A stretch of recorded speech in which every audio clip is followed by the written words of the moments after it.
A semana que termina foi marcada por um discurso de Jair Bolsonaro na cúpula de líderes sobre o clima que está longe de representar a realidade do seu governo. O evento, realizado pelo presidente dos Estados Unidos, Joe Biden, reuniu chefes de Estado e de governo de 40 países para discutir a emergência climática. Biden, que vem cobrando ações efetivas do Brasil na área ambiental, saiu da sala virtual antes da intervenção de Bolsonaro. Ao falar, o brasileiro prometeu aumentar verbas para combater o desmatamento e pediu dinheiro aos países estrangeiros para preservar a Amazônia. Bolsonaro ignorou a alta do desmatamento em seu mandato, reciclou metas antigas sobre o clima e exaltou avanços ambientais que foram obtidos por governos anteriores, como detalhou aqui no Nexo João Paulo Charlot. No dia seguinte, o presidente brasileiro cortou verbas do meio ambiente, seguindo a mesma linha de desmonte de órgãos de controle que marca seu governo.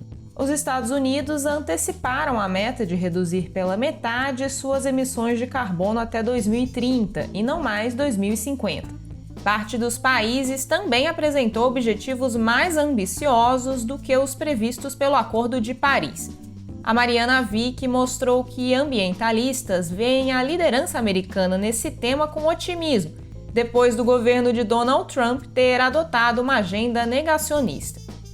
No último dia do prazo, Bolsonaro sancionou o orçamento para 2021, após um longo impasse com o Congresso. O acordo entre parlamentares e governo prevê que mais de 100 bilhões de reais destinados ao combate à Covid passem por fora das regras fiscais.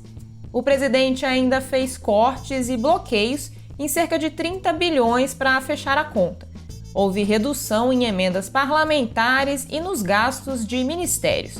Os mais atingidos foram o do desenvolvimento regional e o da educação.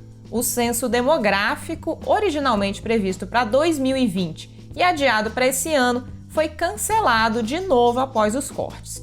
Aqui no Nexo, o Marcelo Rubissec falou com especialistas em gestão pública sobre as consequências das turbulências na definição do orçamento. Um dos entraves que atrasou o processo é a pandemia, que ampliou os gastos do governo. Nessa semana, vários estados começaram a ver uma leve redução na ocupação de hospitais. Com isso, governos locais têm flexibilizado as regras de isolamento e permitido a reabertura de atividades. O Estevão Bertoni contou por que especialistas veem essa decisão como prematura. Eles temem que o resultado seja a estabilização do número de mortes pela doença num patamar alto de quase 3 mil óbitos diários.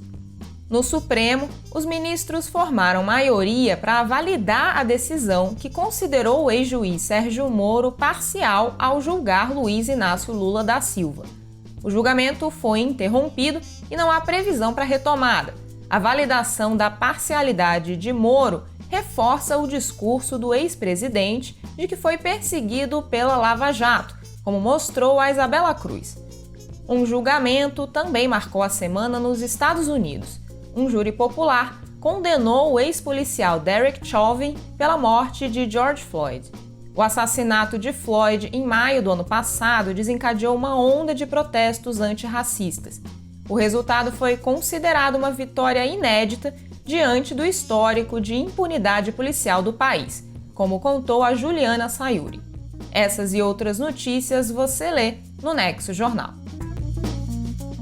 Toda sexta-feira nós fazemos um resumo das principais notícias aqui no Extratos da Semana. Se você gostou, dê um like no vídeo e inscreva-se em nosso canal. E assine o Nexo Jornal.